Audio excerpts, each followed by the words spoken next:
আমি চাই না কেউ আমার জন্য এক ফোঁটা চোখের জল ফেলুক, কপিল দেবকে জবাব দিলেন অশ্বিন। কপিল দেবকে জবাব দিতে গিয়ে অশ্বিন বলেন, আমি চাই না কেউ আমার জন্য এক ফোঁটা চোখের জল ফেলুক। আমি মনে করি গ্র্যান্ড চেন্ট অফ একটি সুপার সেলিব্রিটির সংস্কৃতির অংশ। চলিত বর্ডার গাভাস্কর ট্রফিতে অস্ট্রেলিয়ার বিরুদ্ধে টেস্টের পর আন্তর্জাতিক ক্রিকেটে বিদায় জানিয়েছেন রবিচন্দ্রন অশ্বিন। তার মর্মান্তিক অবসরের ব্যাখ্যা দিয়েছেন অশ্বিন। টেস্ট ক্রিকেটের ইতিহাসে ভারতের দ্বিতীয় সর্বোচ্চ উইকেট সংগ্রহ অবসরের সিদ্ধান্ত নেওয়ার আগে সিরিজ এখন পর্যন্ত মাত্র একটি ম্যাচ খেলেছেন তিনি। পার্থে প্রথম টেস্ট থেকে অশ্বিনকে বাদ দেওয়া হয়েছিল।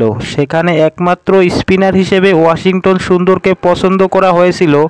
অশ্বিন এডিলেডে গোলাপি বল টেস্ট খেলিয়েছিলেন, কিন্তু রবীন্দ্র জাদেজাকে সবুজ সংকেত দেওয়ার পর ব্রিসবেন বাদ যান। অশ্বিনের অবসরের পরে ভারতীয় দলের অধিনায়ক রোহিত শর্মা জানিয়েছিলেন যে তারকা স্পিনার পার্থেই অবসর নেওয়ার কথা ভেবেছিলেন। পরে তাকে অবসর না নেওয়ার জন্য রাজি করা হয়েছিল।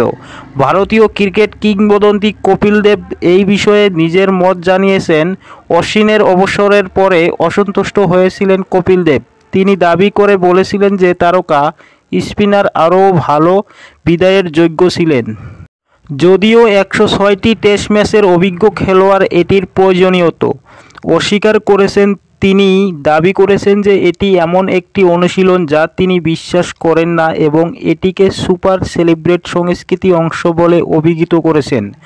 অশ্বিন বলেছেন যে আমি যতদূর উদ্বৃত্ত একটি দুর্দান্ত বিদায় ভুল। আমি মনে করি না যে আপনার কাউকে গ্রাউন্ড নির্দিষ্ট পার্টি দেওয়া উচিত।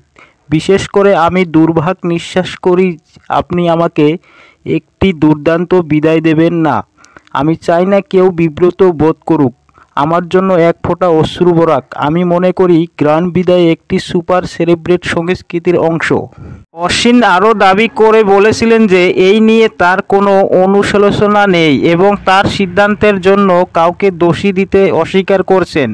তিনি 2011 বিশ্বকাপ বিজয়ী প্রকাশ করেছেন যে টিম ইন্ডিয়ার হয়ে খেলা বন্ধ করার আহ্বান জানানোর পর তিনি কাঁদেননি। তিনি বলেন, এ নিয়ে আমার কোনো দুঃখ নেই। শূন্য অনুশোচনায় আমি যদি 537 উইকেট নিয়ে খুশি না হই তাহলে কি নিয়ে খুশি হব? এমন কোন কথা নেই যার জন্য আমার দূরের কথা উচিত। গ্রহণের মধ্যে রয়েছে মহা আনন্দ। আপনারা যা নেই তা আপনি তাড়া করেন, কিন্তু তোমার যা নেই তা নিয়ে আফসোস করেন না। এটি সম্পর্কে অভিযোগ করবেন না।